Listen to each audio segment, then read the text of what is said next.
Good evening, everyone, and welcome to the third live session of Voyages into the Past or Otit Probaho. Today, we are very fortunate to have amongst us Professor Pratyay Nath from Ashoka University.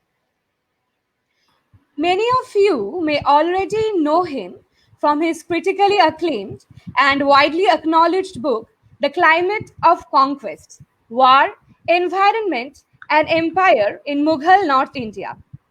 Even then, a formal introduction is necessary.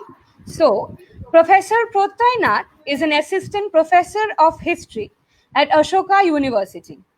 His areas of interest include war, military history, and kingship.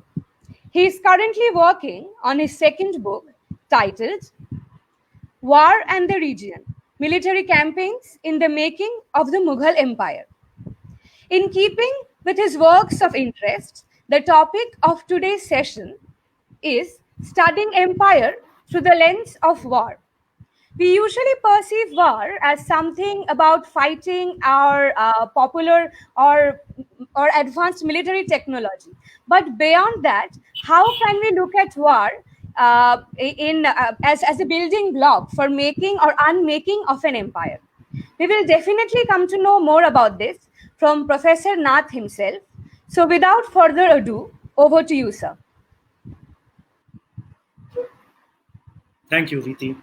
And my sincere thanks to all the students involved in Voyages into the Past, Otit Probaho. This is a really wonderful initiative, and I'm delighted to be a part of it. So thank you.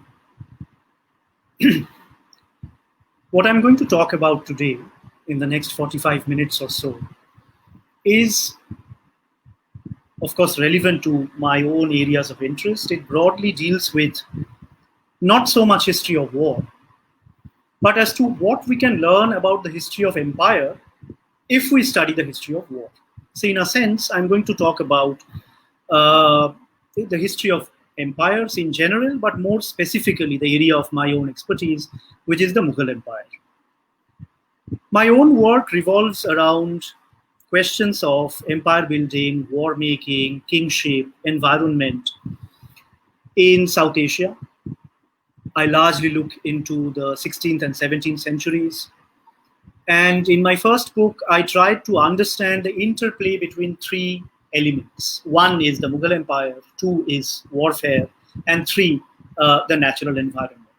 And I tried to understand how these three elements interact with each other, producing the specific trajectories of the Mughal Empire that we are familiar with. Okay. Let me begin with the way that war is generally understood. And here I refer to mainly how it is understood in historical scholarship. If we look at the historical scholarship around the issue of war, we will see that across the world, historians generally tend to look at war through the lens of two factors. One is combat or fighting.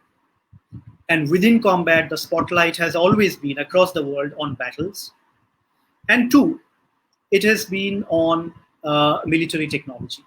So for the time of the Mughals, the 16th and the 17th centuries, a time after the invention and the spread of gunpowder firearms, for instance, historians looking at that particular area, that particular time period, obsess a lot over gunpowder technology. What kind of guns did the Mughals use? What kind of cannons did they use? What kind of handguns were in practice, etc. So whenever war is thought in these terms of fighting, of technology, it appears to be something that is alien to day-to-day life of the common people. War seems to be something that is far removed from the daily cycles of life, from the quotidian rhythm of society. And it is even reinforced in our own times because us, as a generation or generations, we have experienced very few wars, thankfully. Because make no mistake, wars are horrible things which completely rupture societies, destroy everything which is in front of it. So in a way, we are fortunate that our generation has actually seen, at least in our part of the world, very few wars. But historically speaking, if we look at the past, what appears, what becomes immediately evident, is that for the greater part of human history, wars were very much integral to the life and death of states, of empires, of kingdoms, of sultanates, etc.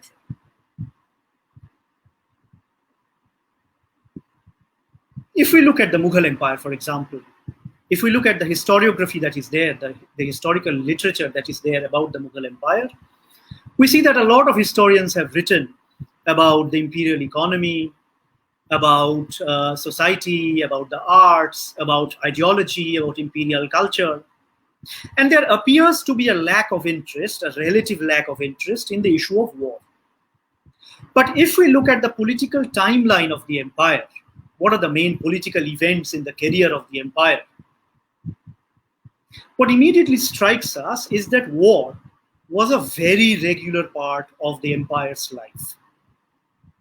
And in fact, there is hardly any period of the empire's career where the empire, the Mughal Empire, was not fighting one war or another. It was either fighting the Afghans, or fighting the Rajputs, or fighting the Gujaratis, or the Bengalis, or the Persians, or the Europeans, or the Deccanese. And many of these wars that the Mughals were fighting were wars of imperial expansion. They wanted to expand their realms, but here were different sorts of people, irrespective of their religion, irrespective of their racial or linguistic background, who opposed Mughal Empire formation, who opposed Mughal imperial expansion. The result was war. So as I was saying, if we look at the political timeline of the empire, we find that the Mughal state was constantly fighting wars on one front or another, either in the Deccan, or in Kabul, or in Kashmir, or in Bengal, or in Afghanistan, so on and so forth. So at one level, we can then say that warfare was an integral part of the political history of the Mughal Empire, because the empire was constantly fighting wars. And I just mentioned wars of imperial expansion. Let us remember that there are also other forms of wars. For instance, one type of small-scale war would be the war that the troops of the empire would have to wage against the peasants. Because throughout the 16th and 17th centuries, the Indian peasantry were reluctant to give up part of their produce as the agrarian revenue that the Mughal state demanded. And justly so. They had produced the crops. And just like we have had many peasant rebellions in the past, not only in India, but also in the other parts of the world, peasants are justly reluctant to part with their waste, part of their produce, and give it up to the state apparatus, or in this case, the Mughal Empire. But the Mughal Empire, on the other hand, wanted the agricultural revenue because it was the main source of the empire's income. Consequently, throughout the 16th and 17th centuries, throughout most of the years of these two centuries, and also afterwards, whenever the Mughal state needed to exact revenue from the peasantry, it needed to deploy troops. Because seldom would the peasantry give up part of their produce voluntarily to the Mughal state as agrarian revenue. So a large part of the imperial troops of the empire had to be constantly deployed to the financial collections, to collecting the economic agrarian revenue from the empire. So this is another field where the empire constantly had to spend its military energy.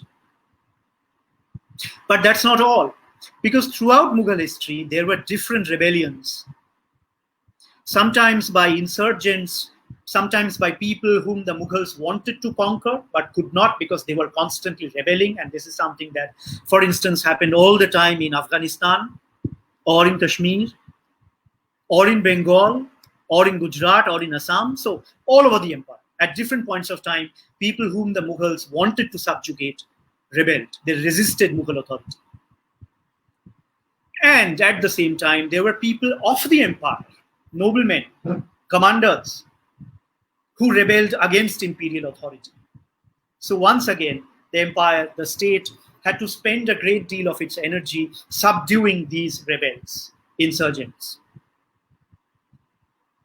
This then is another way in which the empire constantly had to spend its military energy, its military resources, humans, animals, etc.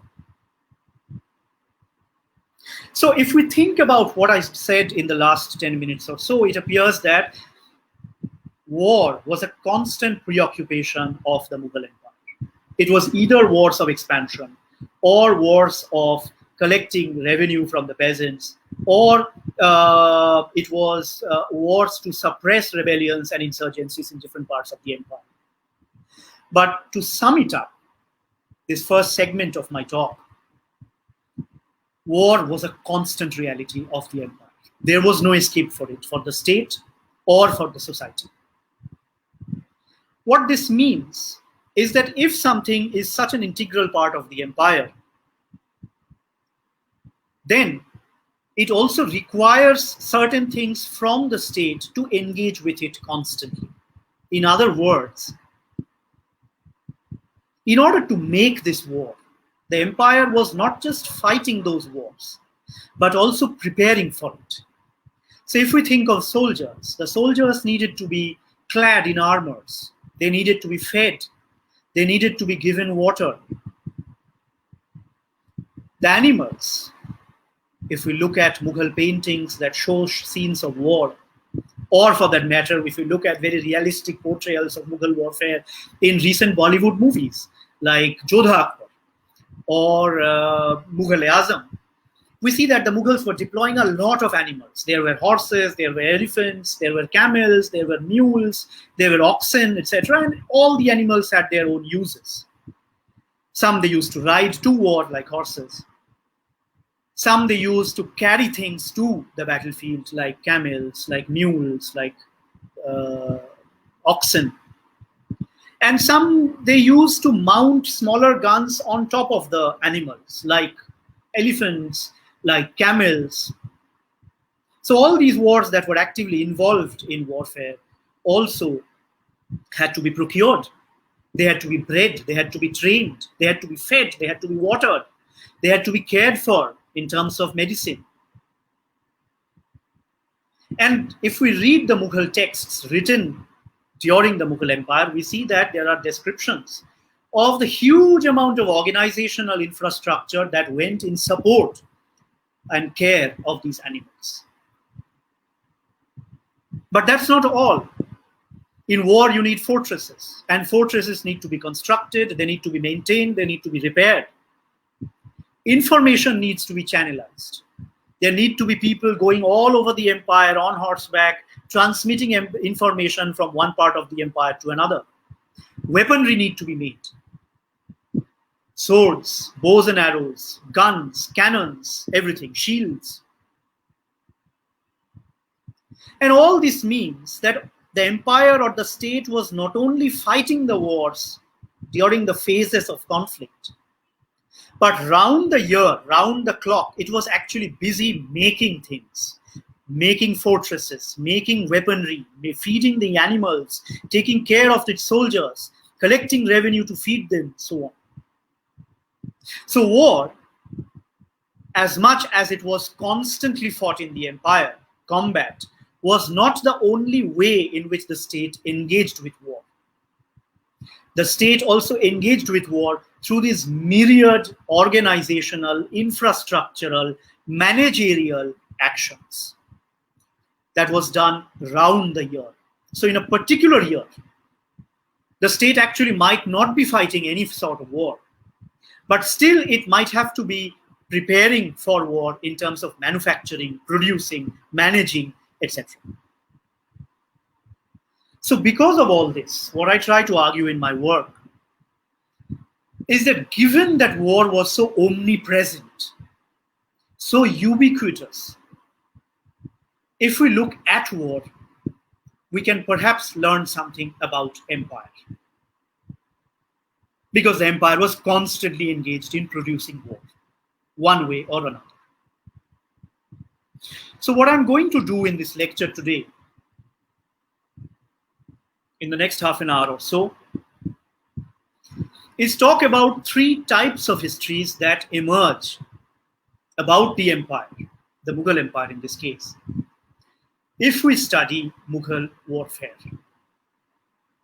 Three types of histories of the empire that emerge when we study warfare. And these three are, and I will go over them in this sequence. Number one, environmental history, as in the different ways in which the Mughal Empire engaged with the natural environment of South Asia. Number two, social history, in the sense that I will talk about how we can think of the participation of various parts of the South Asian society in the making, in the consolidation of the Mughal Empire.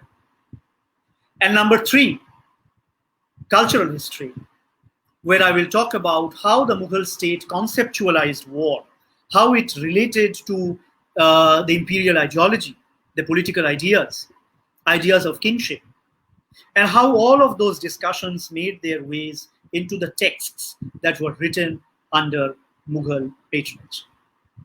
So environmental history, social history, and cultural history of the empire that we get to know when we study war.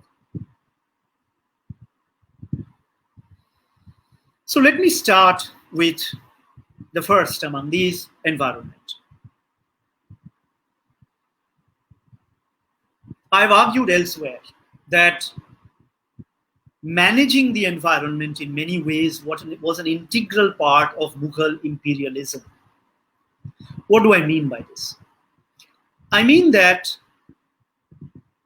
the sustenance of the empire, its ability to live and expand, was dependent on its ability to manage certain aspects of the environment. Now, how do we know about this when we study war? It actually becomes very evident when we read the descriptions of military campaigns that are contained in Mughal texts. So if we look at the campaigns, we see that a lot of things that was important for campaigns to happen was actually a product of the empire's management of the environment. Take the case of animals, for instance, which I mentioned a few minutes back. In order to wage wars, Mughal armies needed to use animals. And as I told you, there were different sorts of animals. Horses, for example, and all of these animals, which the Mughal Empire had to care for, they all had their different origins. Take the instance of horses. Horses, good, big, strong war horses, have never been bred in South Asia, in India, because the climate here is so hot and so humid. And of course, for all of us sitting in India at the end of July, in extremely hot and humid conditions, this comes as no surprise. Historically, horses, big, strong horses, war horses, cannot be bred under such circumstances. So what the empire had to do, the Mughal Empire had to do, was import horses from Central Asia and West Asia in thousands. And then, of course, once they came in, they could be used as mounts to go to war. Elephants, on the other hand, were available in very large areas of the subcontinent, because very large parts of South Asia was heavily forested in the 16th and 17th centuries. So unlike the horse, elephants could be found practically everywhere. In terms of today's states, across South Asia, across India, in UP, Bihar, Bengal, Assam, Odisha, Madhya Pradesh, in the Deccan, further south, finding elephants was not a problem, like horses were. Camels, on the other hand, were mainly available in Gujarat and in Rajasthan in modern terms. Bullocks, cattle could be available everywhere, while mules had certain pockets where they could be found in great condition. So in order to make war, get animals to ride on, to mount guns on, and as beasts of burden, the empire then had to constantly be aware of how to mobilize animals, which animals have to be got from where, which have to be imported from trans-regional areas, which animals were available in South Asia and had to be garnered, had to be gathered and brought to the Mughal imperial stables. And a great part of the empire's energy was spent into mobilizing animals.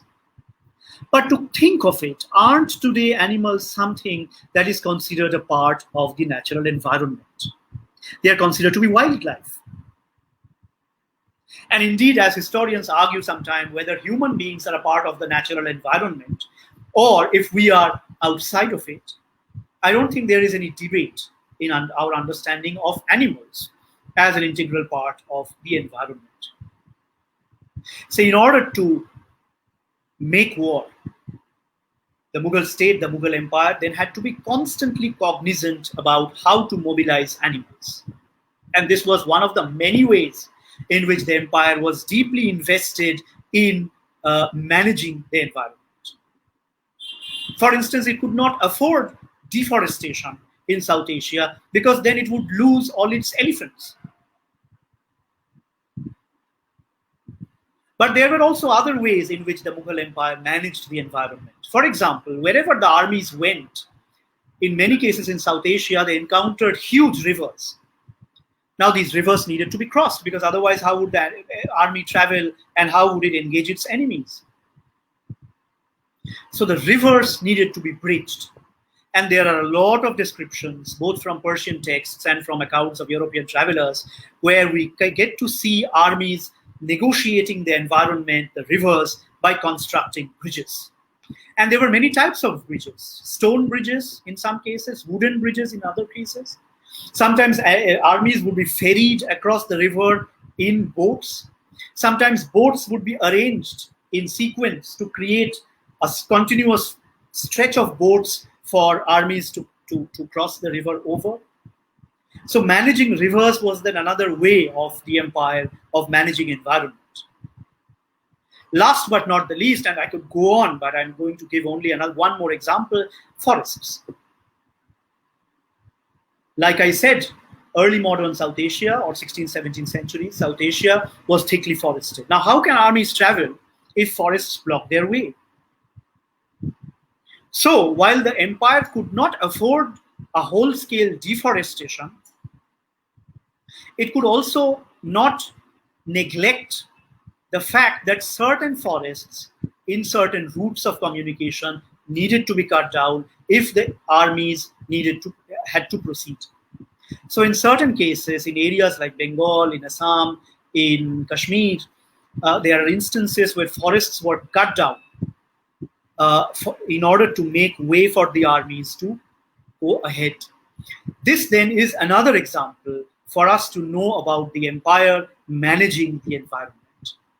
But it is not, interestingly, it is not only the environment that shaped empire.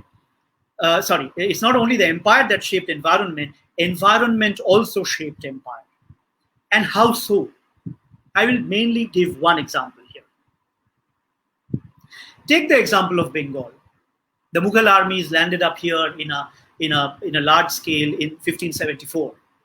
But the conquest of Bengal was not complete for 4 more decades until 1612.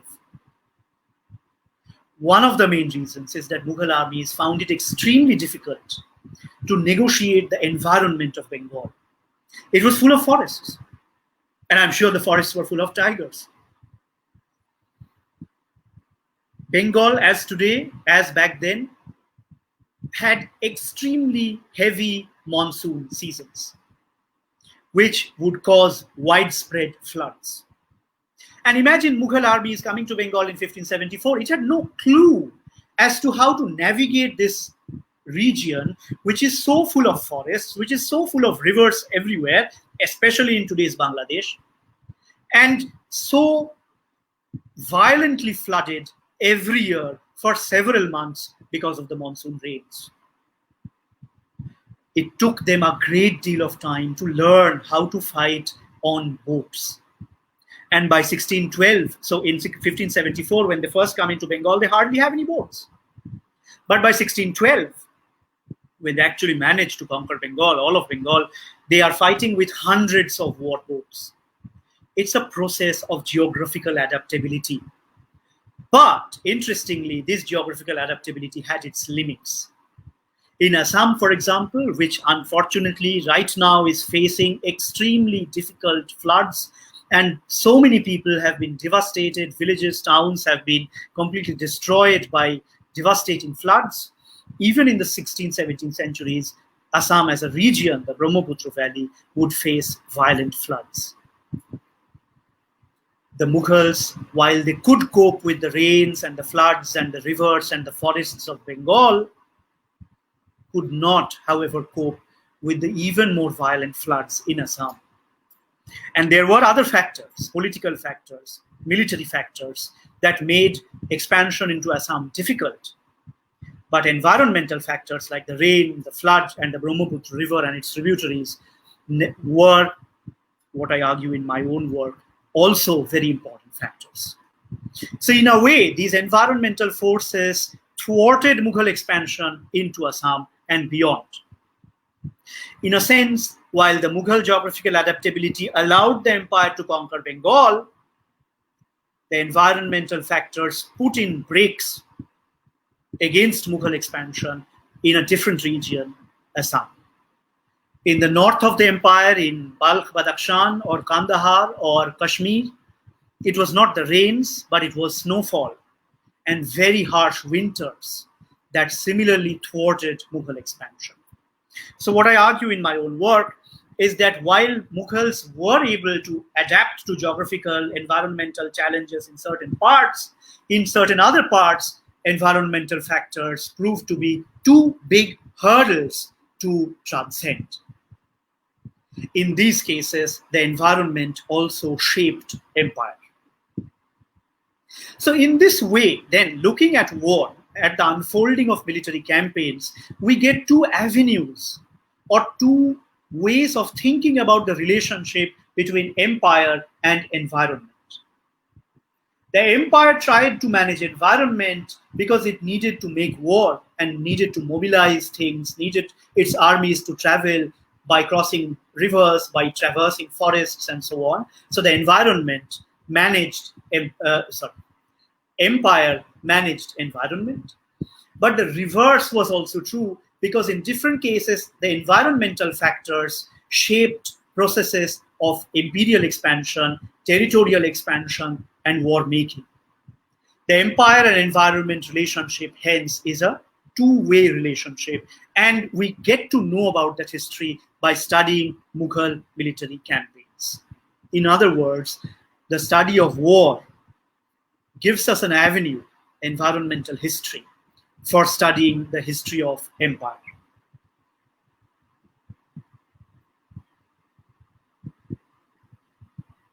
Now, the second point that I wanted to make about social histories.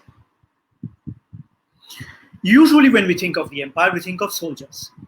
And when we think of the Mughal Empire, we think of the things that we study about the Mughal Empire in schools and colleges, mansabdars, horsemen, commanders who have been given jagir, and who command other cavalrymen.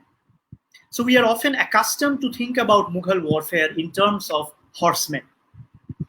But if we look at the Mughal sources, what becomes really clear is that there were so many other people involved in the Mughal armies beyond the cavalry, which was more of the elite wing of the army. There were foot soldiers, a lot of them who were peasants. There were peasants who were part-time soldiers. They would cultivate crops during the summer and the monsoon. And during the off-season of agriculture, the winter months or the season of the Rabi crops, they would join armies of South Asia, Mughal armies, but also other armies, to fight war. Because the payment they would receive from this would augment their income from agriculture. And these were really non-elite people. They were common peasants who got their own bows and arrows and own guns. And it's a completely different history as to how they procured these weapons. An extremely interesting history, but unfortunately I don't have the time to go into that right now. But these were really downtrodden people of South Asia, the lower classes, the subalterns, whatever we wish to call them, who played a very important role in Mughal armies as people who would fight with guns as foot soldiers and with bows and arrows also as foot soldiers.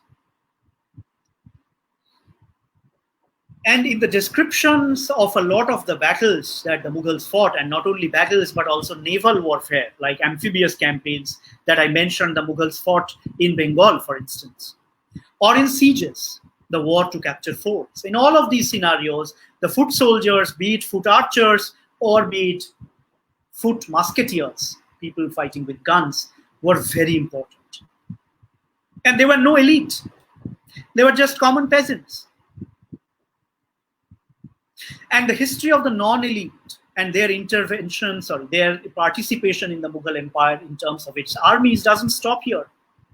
Because for a moment, if we think about all those organizational and infrastructural and managerial activities that war entails, cooking for soldiers, making their garments, preparing their weaponry, taking care of the animals, gathering the animals, and all of these things, we can imagine that countless people were involved in all of these organizational activities. Not elites, because they never would like to get their hands dirty, but common people, low caste people, probably Dalits in a large measure for certain activities, peasantry, stone cutters, carpenters, pioneers, woodcutters, boatmen, were involved in all these organizational activities. And we get to know about all this by reading the descriptions of Mughal warfare in Mughal Chronicles, the narratives of war and empire that were written under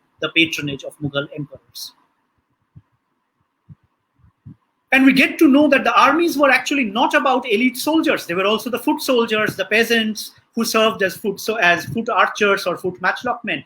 But it was not even only about soldiers, elite or non-elite. They were also about these workers that helped in the logistics of the empire. The woodcutters and the pioneers who cut the forests and prepared a path for armies to march ahead. The boatmen of Bengal who rowed those hundreds and hundreds of war boats that the Mughals used. Those stonecutters and laborers who dug the mines and the saps which enabled Mughal armies to conquer fortresses. Those cooks who prepared the foods, the different food for the Mughal soldiers. Those scavengers who find no mention in Mughal sources, but must have been at work in silence, unnoticed by the elite, cleaning the toilets, cleaning the excreta of humans and animals so that the armies could function, not getting hit by pandemics like we have been hit today.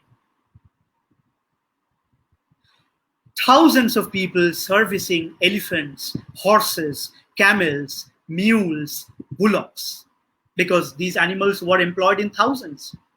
And every animal had their own caretaker. So we are literally talking of war, not just in terms of guns and mansabdars leading cavalry, but we are talking about a complex scene of war where you have elite soldiers, you have non-elite soldiers, you have logistical workers of myriad descriptions. And take away any one of these workers, the entire structure collapses. Take away the cooks, for example. If there were no cooks to cook for the soldiers, for the emperors, for the elite, and for the logistical workers who took care of the other jobs, there would be no war. Everybody would die of hunger. Similarly, take the case of the people who cared for the animals, who cleaned the toilets, who cut the wood or the forests, who rowed the boats. Each and every one of these communities were extremely important in the overall process of Mughal war making. This is evidence of the fact that a huge part of the South Asian society was actively involved. They contributed actively into Mughal military campaigns, into Mughal territorial expansion, into the formation and expansion of the Mughal Empire. It might seem at some points by reading at the existing literature that the empire is a project of the elite. It's about the emperors and his poets and the Mansabdari elite and cultivated aristocrats like Abdul Rahim Khan-e-Khanan.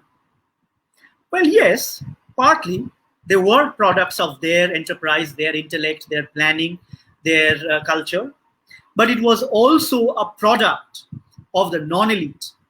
It was also a product of those thousands of peasants who got involved in Mughal armies as foot soldiers. It was also a product of all those laborers of various descriptions who kept the Mughal war machine going.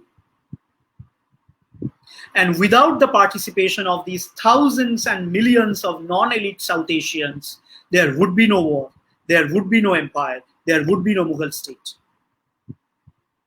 So looking at Mughal military campaigns, their process of unfolding, and the myriad people involved in the process of making war, what we see is a huge overlap between war and society, war and empire, society and empire.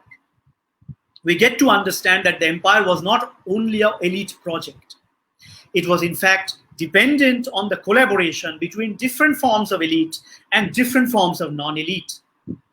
It's only when all these people came together that wars could be fought, that the empire could be sustained, that the imperial territories could be expanded. War then, and this is the second argument I'm going to make, war then provides us with the line of social history to understand the history of the Mughal Empire.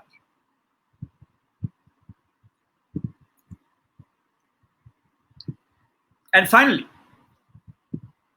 we go to the last segment of my talk today, where I talk about a cultural avenue towards understanding Mughal history that war provides us with. A lot of historians have looked at issues regarding imperial ideology, imperial culture, courtly etiquette, norms of comportment, etc. for the Mughal Empire, especially in the last 20 years. Professor Mukhia was one of the earlier speakers of this series of Voyages into the Past, and he, in his book, The Mughals of India, has written extensively on Mughal imperial culture. But scarcely have historians looked at war as something that can make us understand a few things about empire at large. And that's what I'm going to do in the next few minutes. The question to ask for me is, why did the Mughals fight? And when I was doing my PhD, this question led me to a critical analysis of some of the Mughal Chronicles written in the 16th and 17th centuries. And I was trying to understand the underlying logic, because often they would say that, this ruler of Malwa was an incompetent ruler, and the people under his regime were getting oppressed. So it was the duty of the Mughal emperor as the good ruler to sort of intervene, conquer his land, and bring those people under the purview of Mughal justice. But what I was trying to understand is, why did the Mughals make war? I was trying to looking for an overarching logic. And this allowed me to come to one factor that is repeatedly mentioned: justice. Wherever the Mughals would fight, under Akbar, Jahangir, Shah Jahan, Aurangzeb, one of the main factors that is cited is that there was a lack of justice in one area. For instance, either the ruler of that area was negligent of his duties, so the peasants were getting oppressed, they were not getting any justice, the strong people were hurting the weak people, so the Mughal emperor intervened because justice demanded, because this is the logic that is repeatedly invoked, justice demanded that a conquest be underway, expansion be underway, and this particular area be conquered and brought under the purview of the just rule of the Mughal emperor. In many cases, there are additional factors cited. For instance, when Shah Jahan sends troops to conquer Balkh Badakhshan in 1646-47, one of the factors is that he wanted to recover the lands of their ancestor Timur, Amir Timur, the famous Turkish conqueror from the 15th century, from the 14th century. Sorry. They wanted to conquer it. But this logic is not exclusive of the logic of justice, because alongside this urge to conquer the lost lands of the ancestor is also said that there was some anarchy going on there, which the Mughal emperors had a duty to stop, and hence they needed to intervene. And in almost all the cases, conquest, whenever it is narrated in Mughal imperial chronicles, it is narrated in relation with this idea that justice need to be spread. And this made me think, why is justice so important for the Mughals? And the more I thought and more I consulted the Mughal texts written in the 16th and 17th centuries, I discovered that this is something to do with the way that kingship is conceptualized. Because in Mughal texts, repeatedly, kingship is conceptualized as something like a divinely ordained caretaker. The Mughal emperor was considered to be a divinely ordained caretaker who had been appointed by God and put in place in the throne to maintain order, justice in the world. And it is repeatedly said that it is not only the duty of the king to maintain order and justice in his own kingdom, in his own domains, but also in all of the universe, all the world. So, for example, if we look at the names of the emperors, this universalist pretension becomes very palpable. How they all of them thought that they are not rulers of only the people they ruled over actually, but they were actually sovereigns of all the world. So Akbar in Persian means the great.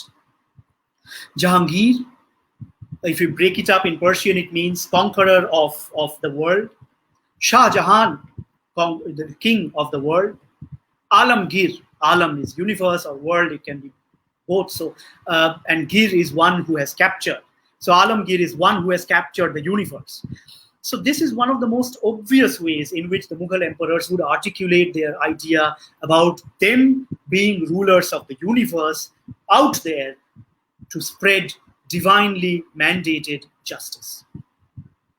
And how do we arrive at such an understanding of the Mughal Empire? We arrive at it by asking, why did the Mughals fight?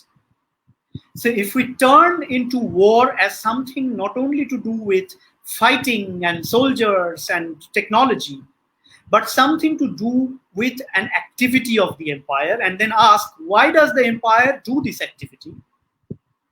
It then helps us think about the empire in terms of a certain imperial culture, certain imperial ideology, where war is not perceived as a whim of the emperor. It is not perceived as a random thoughts that some emperor had one morning and he went and conquered Malwa, went and conquered Kashmir, went and conquered Bengal. No. As the empire understands it and articulates it in the texts that it patronizes, and this is the imperial ideology that is being articulated in the texts, war is conceptualized as a compulsion. The Mughal emperor is there on the throne to spread justice across the world. And in many cases, when people stop the progress of the empire, stop the march of the Mughal armies, it needs to make war to subdue those armies. Because in the mind of the empire, in the ideology of the emperors, justice has to be spread, because that's the logic why the emperors are on the throne. And if they have to pursue this objective, which is divinely mandated, the Mughals certainly thought that this is divinely mandated, they need to make war. So war then becomes a matter of moral obligation. You are on the throne, you have to make war so that you can fulfill your mission, meaning you can spread justice across the world. So this is what is called a cultural history of the empire, a cultural history for us to understand the cultural world of the empire its ideology, its politics, how it thought about itself. And this is where we reach, starting with thinking about war. This is what I call a cultural history of the empire based on our study of warfare and what it meant to the empire. So, moving on now to the concluding part, concluding few minutes of my lecture.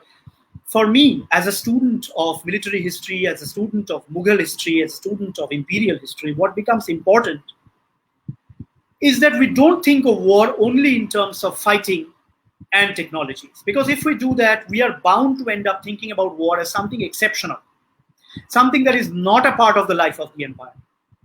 But what I try to show in my own work on Mughal Empire and on Mughal warfare is that war was not only about combat and technology, war was also about so many things. Gathering animals, negotiating environment, mobilizing people, thinking about war, justifying war, and so many other things, representing war in paintings, etc. And this is why it allows me as a student of the history of the empire to look at war not as an end in itself, but a launchpad for us to think about empire. And in my presentation today, I've talked about these three avenues that we get to understand empire by starting from war. First, environmental history. Second, social history. And third, cultural history. They allow us these avenues, new analytical pathways to study empire by understanding the dynamics of warfare. So I think I will end on that note, and if there are any other questions or comments or suggestions, I'll be very happy to address them in the discussion that we are about to have. Thank you very much, and thanks to the organizers once again for having me here today. It has been an absolute pleasure. Thank you.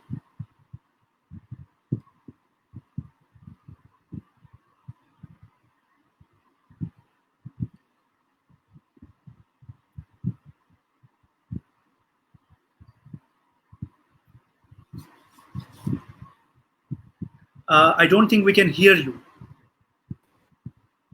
So, okay. Yes, better. So it's marvelous. It's marvelously you explained this vast concepts in such a few words. One of my friends were telling me that this lecture seems like a fresh breath of air in this time of lockdown. It seems like university and attending a class actually. Thank you so much. So we can now move on to the questions. A question is from Auditra Roy Bormon. He is Sure, asking. I can take them up myself. Thank you. Okay. Yes. So yes, one of you have asked, under the light of the recent works like Connected Histories, we know how the Persianate world was probably interconnected. Under that light, how much was the Mughal gunpowder and war techniques were being influenced by either Persian or Ottoman warfare? Indeed, and it's a very important question because historians increasingly in the last 20 years or so have looked at the Mughal Empire not as something that was isolated, but that's something that was a part of a larger fabric of imperial history where everything was interconnected because people were moving, concepts were moving, technology was moving, and of course, from my presentation, animals were moving. The Mughals borrowed, so the Mughals, when gunpowder technology came to the Mughals for the first time, to Babur in the early 16th century, it were two people who were traveling and who brought to Babur these ideas about how to fight with guns. And one of these military professionals, so there were two. One of them, Mustafa Rumi, was from the Ottoman Empire, and the other one, Ustad Ali Khuli, was from the Safavid Empire of Iran. And it is from the Ottoman Empire and the Safavid Empire of West Asia and Iran, respectively, that Babur learned about how to fight with gunpowder weaponry. And what we see that in the 16th century, Ottoman military professionals remain very important. And in the 17th century, in Mughal armies, they are joined by European military professionals. There were Portuguese, French, English, Dutch, Germans, Italians, and all of them are named as communities, if not people, specific people in Mughal texts. So throughout the 16th and 17th centuries, there's a lot of connected history going on here, because the empire becomes a place where a lot of people from Europe, from the Ottoman Empire, from Persia land up in pursuit of employment, and they find employment. The Mughals were delighted to employ whoever joins them, irrespective of religion, irrespective of racial background. They were one of the most open people in the early modern world. But at the same time, there was a lot of innovation within the Mughal Empire by people who were employed here throughout this time period. So I think Mughal military technology and military techniques, not only gunpowder technology, but warfare in general, is, again, I come back to the idea that I also talked about in my presentation, is a product of collaboration. There are different people collaborating with diverse interests, but somehow it's at some junctures their interests match with the interests of the Mughal Empire, and warfare is one such field. Okay. The second question is from Shombit Rai Chaudhuri, who is asking, was justice related to the internal wars within the Mughal Empire? Yes, absolutely. Because whenever somebody would rebel, it could be peasants, it could be a Mughal nobleman who is dissatisfied with the empire and wants something else, and they would rebel. The empire would always justify its actions against the rebels by saying that, and the Persian that is used is really florid in terms of the language. They would say things like, the white fabric of the empire was besmirched with the darkness of the pollution of the hearts of these rebels. Or they would say that the sky of the empire was clouded by the ill intentions and the dark clouds of the selfishness of these rebels. And they immediately said that this has to be corrected. Justice has to be restored. And they would call these people, irrespective of their religion, once again, they would call these rebels things like, I'm translating here, things like short-sighted people, ignorant fools, treacherous souls, thorns in the path of the glorious Mughal Empire, and which needed to be corrected. Right? So once again, the rhetoric of justice is actually used universally. Wherever the Mughal Empire applies military violence, it says it had to be done because justice demanded. Now there's a catch. This means that there is no telling what is justice and what is injustice. It is left to the state and the officers on the ground to decide. In some cases, as in the case of Chittor, where in 1568 Akbar's army killed around 30,000 people, it was done in the name of justice, irrespective of religion. It just said that these people have opposed Mughal expansion tooth and nail, and they had to be punished because they opposed the will of the empire. They opposed the flow of justice. But there are cases equally significant where people were spared, people were forgiven, people were allowed to join the Mughal Empire with great honor. And once again, the rhetoric used there is that justice demanded that these people not be butchered, but be allowed to be a part of the empire. So for the Mughals then, justice became a touchstone of everything. And of course, a lot of the other considerations would come into being, like realpolitik, like strategy, like the zeal to take revenge. And all of these things could be justified in the name of justice. This also is a part of a larger complex history when one asks, did the Mughals really believe in this, or did the Mughals merely use it to sort of legitimize a lot of things that they did? For me, the way I see it, I think if we take a very instrumentalist view and say that the Mughals were merely using this as an excuse, I think that is simplistic. I think for the Mughals, justice meant something real. Because ideology, as ideology today, as ideology back then, ideology is something that helps people make sense of the world around them. And for the Mughals, this ideology centered on the idea of justice. It allowed them to make sense of what was going on around them. Of course, it is not everything.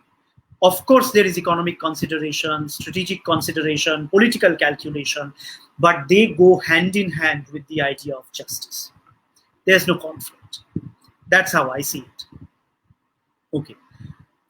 Next, Rakesh, you have asked you have asked about the types of scientific inventions and improvements of technology in warfare during the Mughal period. Again, excellent question. So here the broad idea that is given to us by historians like Iqtidar Alam Khan, who has written extensively on Mughal gunpowder technology, is that in the 16th century, there was a lot of improvement.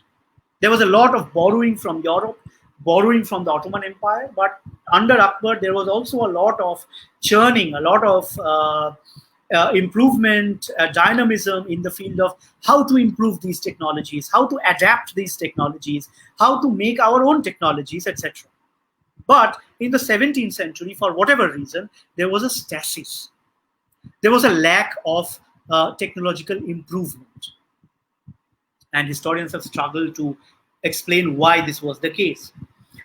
For me, what I see is that by the 17th century, the Mughals were doing splendidly well with the technology they already had. And there was no big power that was posing a threat to the heartland of the Mughal Empire. Yes, the Marathas threatened the Deccan. Yes, the Ahoms threatened Mughal possessions in Kamrup and in Kamtan. Yes, the Persian Empire of the Safavids tried to reconquer Kandahar, and they succeeded in that. But no power in the 16th and 17th centuries threatened the Mughal heartland of the central part of South Asia. Today's Haryana, Punjab, Uttar Pradesh, Bihar, Bengal, Malwa, Gujarat, Maharashtra. So perhaps this is one of the factors. This is not the only factor. There are also others, but one of the factors that sort of made further technological constant innovation unnecessary in the 17th century, because the Mughals were already conquering it. And by the end of Aurangzeb's rule, they will have gone far south, very close to the southern tip of South Asia, and they conquered it all. Of course, conquest was incomplete. The way it was solid in North India, it was much more ongoing, flexible in places away from North India, in places like Gujarat, Deccan, Kashmir, Bengal, etc. But nevertheless, they did conquer. So perhaps we should not think of the Mughals in terms of very progressive or very backward, whichever the case may be. We should not think in these terms only on the basis of the level of technological improvement, because technology does not exist in a vacuum. Improvement of technology happens in response to certain needs. So we have to ask if the need was there. If technological improvement was necessary in terms of economic incentives, political necessities, cultural impulses, realpolitik exigencies, etc. And only then should we think in terms of improvement or backwardness, etc. Actually, I'm not in favor of using these terms at all, because they make us make a value judgment. Okay. Nilokanto Pal, you have asked what happened to the social aspects of Mughal warfare in the 18th century when a centralized empire was giving way to various successor states or new empires. Were there involvement of new social groups in war? Absolutely. In fact, 18th century is a lovely question that actually allows me to talk about something that I could not touch upon during my lecture. In the 18th century, since it is not one centralized, well, it's not really a centralized empire anymore. That's an idea that was mainly written about in the 60s and 70s. Since the 80s, now we think of the Mughal Empire as more of a flexible, decentralized, ongoing, dynamic entity, collaborative being the catchword for me. But if for the Mughal state there were a lot of people involved, this really opens up in the 18th century. There are so many polities all looking to increase their influence. The Jats, the Sikhs, the Marathas, the different Rajput states, the Wazir of Awadh, the Nizam of Hyderabad, the Nawab of Bengal, and not to forget the European companies, the British East India Company, the French East India Company. And so 18th century is really a time between empires. It's between the Mughal Empire of the 17th century and the British Empire in the 19th century. Everything is in flux. And the different groups really make it big because everybody wants them. Everybody wants people who can fight. Everybody wants people in their logistical core of their armies. And there is some excellent work by professors Seema Alavi, Kaushik Roy, William Pinch, who have studied different groups of people who were involved in the 18th centuries. For instance, William Pinch tells us about a huge group of warrior ascetics. They were warriors, but they were also ascetics. And they were also involved in other activities like trade, like money lending.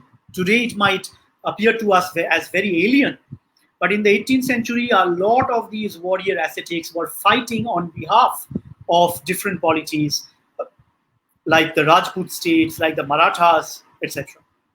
So William Pinch is one of the people one must read to understand this kind of a social history of war in the 18th century. But one must also look at the works of Professor Seema Alavi. Anurag, you have asked, Dr. Farhat Hassan speaks about the role of the Mughal Haram in negotiating alliances or peace agreements utilizing the Haram's networks of spies and informants. Could you say more about this, about the role of the Mughal Haram in war? Also, did women take part in Mughal battles? So we don't have any evidence to suggest that Mughals took part in battles as combatants. But I'm fairly sure, given on the impression from contemporary sources, that women were important as logistical workers. And nobody has written on this for the Mughal Empire till now, mainly because of the dearth of sources. But if we compare the Mughal case with Europe, we see that in Europe, women were employed, not really employed, they were supposed to work informally as nurses, as take care of as men, as their wives, daughters, mothers. They were often called upon to cook food. They were called upon to do various other manual laborers, for which, of course, they received very little recognition. So we have to remember that war has traditionally been one of the main sites of patriarchy, where throughout history, men have prevented women to fight. And this tradition continues even today, where women in most parts of the world do not see a lot of action. And even in some of the most advanced, quote unquote, countries of our world today, if motions are brought in to give more agency to women in the battlefield, it provokes the sharpest reaction from the patriarchal quarters of the armies. Because women are not thought to be fit for combat by men, contrary to all the times that the Mughals or the women have demonstrated their ability to be as good as men, if not better, in combat. So I think, based on sources, the Mughals were not an exception. War, combat especially, were largely a masculine domain. But my hunch is that the women were involved in a lot of activities when it came to management of war, taking care of animals, logistical activities, etc. Personally, I have not encountered a lot of involvement of the Haram when it came to actual war. Politics, yes. Diplomacy, yes. But in war, I have not encountered a lot of instances. But maybe if we look more, we will be able to recover some of these voices. Shantanu Sengupta has asked, to what extent did the Mughal war machinery deal with diseases that could come with the process of adapting with local environments? And of course, this is a very important question, given what a horrible situation we all are right now with the COVID-19 pandemic. And the second question is, in connection with that, what role did the exchange of knowledge with the locals play in the system? Also, did it push local recruitment? Okay. Excellent question again, Shantanu. And again, this is something that is so less worked on. Such an important topic, especially what our today's horrendous situation is telling us. It's telling us to think about disease for the human past, us historians. It's telling us that environmental disaster is not something that we can brush under the carpet, but something that we have to engage with head on. There are examples of Mughal armies getting decimated because of diseases. I'll give you one example. 1662-63, the Mughals had invaded Assam. And in the monsoon of 62, everything gets flooded thanks to the monsoon of eastern India that many of us are too familiar with. Everything is flooded. And grain supply from Bengal, which is the launchpad of the campaign, snaps because there is no communication, because everything is flooded. There is a grain scarcity in Assam because the troops are still there and they don't know what to do. So there is a massive grain scarcity. People don't know what to do. Some people, they eat their horses, etc. And in the middle of all this, there is an outbreak of diseases. We cannot make it for sure as to what are the diseases, but my hunch is something to do with cholera or something like that. The Mughal ranks are decimated. They're decimated by hunger. They're decimated by low morals and the whole world coming to an end for them being stuck in a remote corner of South Asia that most of them don't even want to be in, and when it is raining endlessly and when everything is flooded, and last but not the least, because of the epidemic of probably cholera. So this gives us an instance to see the impact of epidemics, the role that they could play. I mean, more than half of the army was killed in Assam in 1662-63, and a big part of the epidemic was responsible. So it helps us understand the damage that an epidemic could do to an army. And for all those cases where epidemics did not break out, it helps us understand the crucial role that some people played in preventing the epidemic. For instance, in the siege of Chittor, the Mughals were encamped in Chittor for 6 months. Thousands of people, thousands of animals, and probably millions of people taking care of all of them as the logistical workers. It might sound funny, even ridiculous. But can you imagine the amount of human and animal excreta that must have been produced by all these people together each and every day for 6 months of campaigning? It would have produced a mountain of excreta. It would have produced an enormous pandemic that would have raised to the ground not only the army, but all the surrounding populations. Interestingly, this time there was no epidemic, meaning that the scavengers who were doing their work must have done this silently but so smoothly with all their manual labor possible to keep the Mughal war machine going. So to answer Shantanu's question in a slightly roundabout way, the absence of a pandemic could also teach us as much about the role of non-elite people in the management of war as the breaking out of a pandemic. And of course, there was a great deal of exchange between local knowledge formations and imperial knowledge systems. But we have to do more work to understand the nuances of that. Okay, Ashish Dhar has asked, to what extent was the metal-based industry impacted by the militarization in Mughal Empire? Could we look for, and the second question is that, could we look for a regimented Mughal production in times of war? For the first question, Ashish, I have to plead ignorance. I don't know how the metal works were impacted by militarization of the Mughal Empire. The only thing that I can think of is that Mughals did not produce guns in a centralized way. So remember all the peasant soldiers that I talked about, they all produced their own guns at the village level. Who did it? The blacksmiths did it. The blacksmiths would make these country guns or the country rifles. They were called matchlocks back then. And they were produced at the local level. And this historian called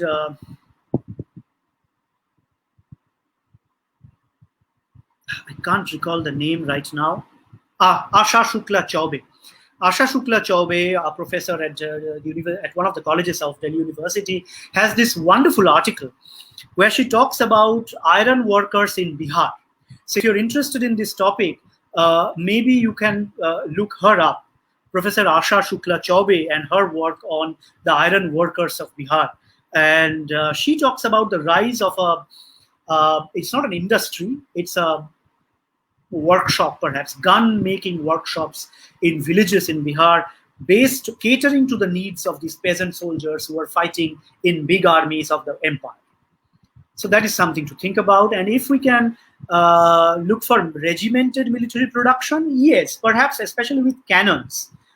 The empire used to have foundries, and we see these foundries also in later polities, like in the Rajput forts. If some of you have visited Rajput forts, you will also see gun foundries there. They would usually be located in big fortresses. Nana Manjrekar, hi Nana. You have asked if I could talk a little bit about warfare, how warfare impacted popular culture, particularly with contact at the imperial frontiers.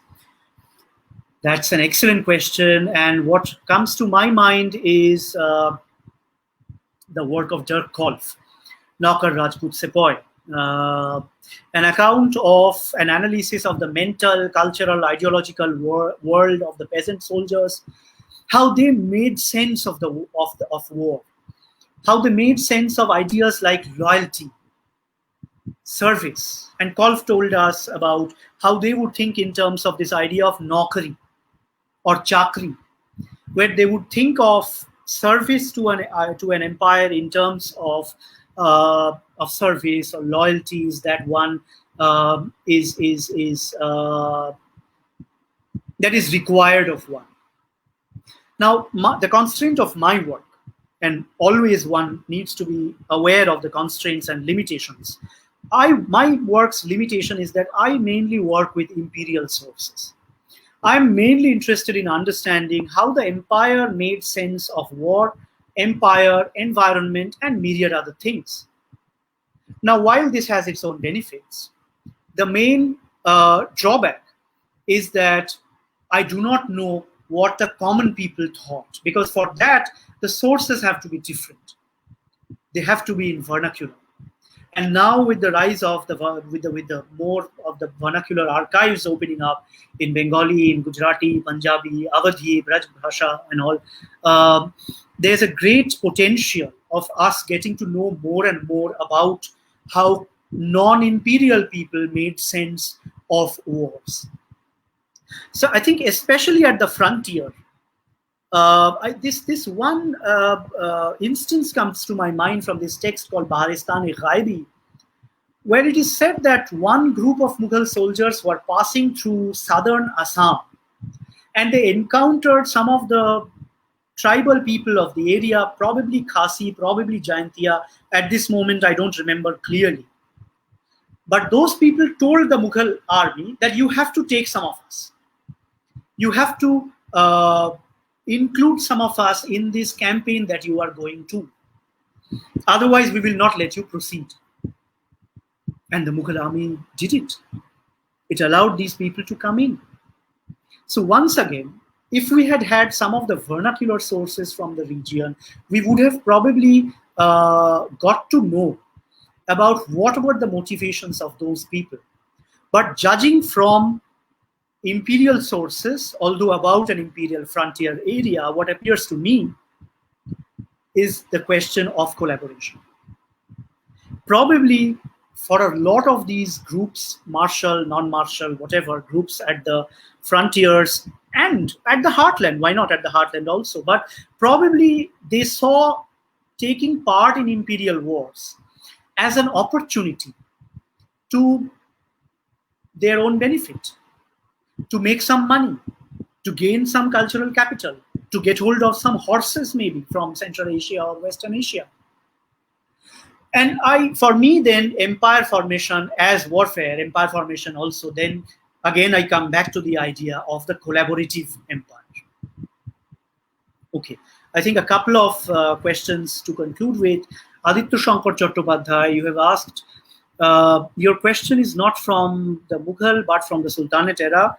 You said that due to the flood and extreme rainfall, it was a problem for the Mughals to annex Bengal and Assam. Bakhtiyar Khalji also failed to annex Assam after conquering Bengal. Did this happen largely due to environmental reasons? Aditya, I think you're absolutely right. But I would hold my horses, interesting metaphor in a talk about warfare, but I would hold my horses in terms of blaming it all on environment, because that would be environmental determinism. And that is something all of us need to be cautious about. We should not be deterministic about anything.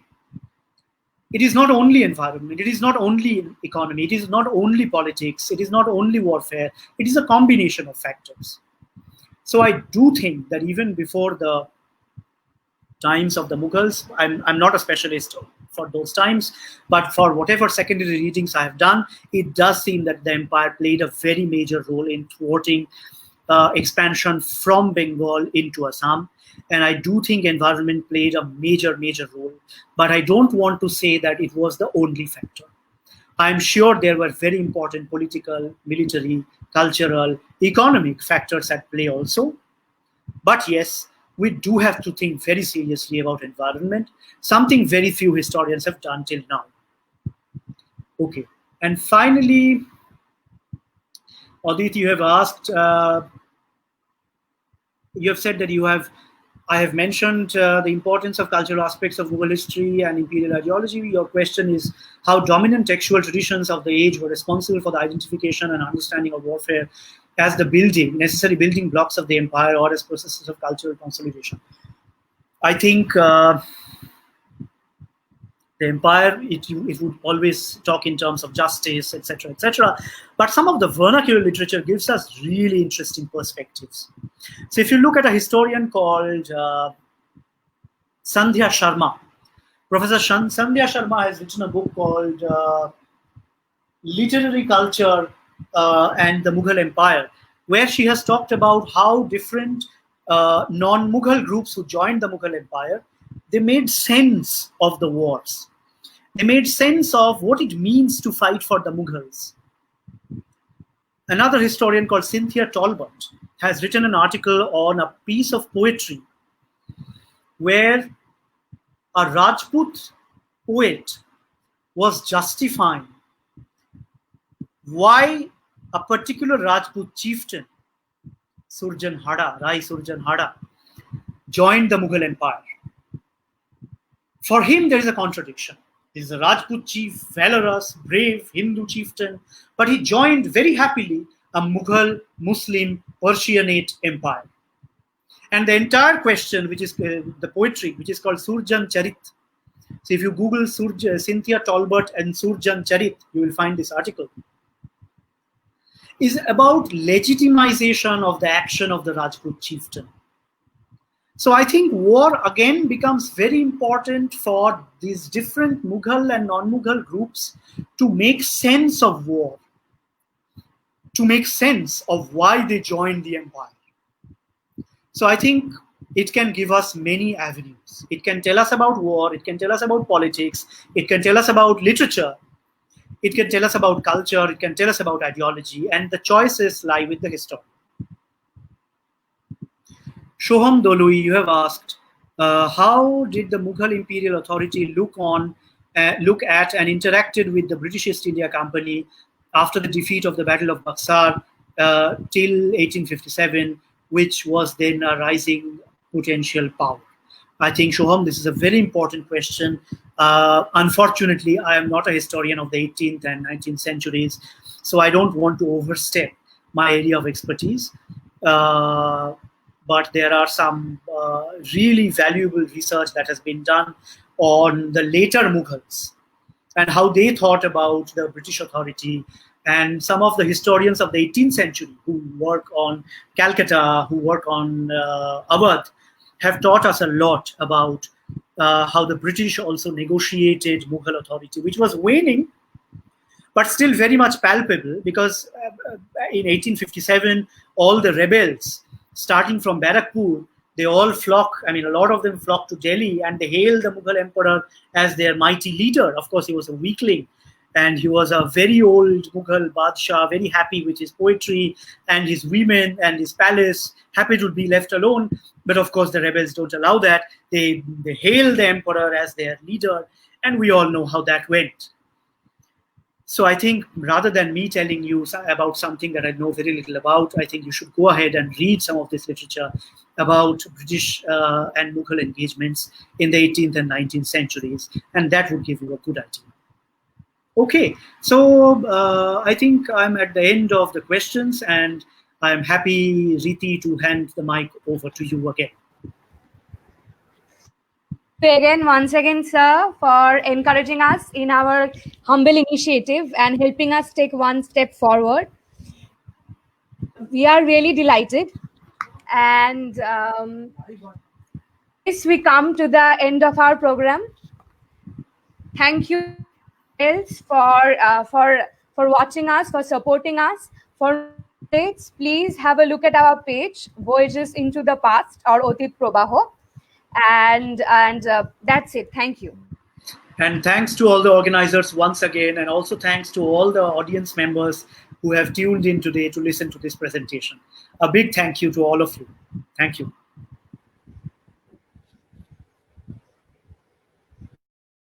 Thank you once again. Thank you, everyone.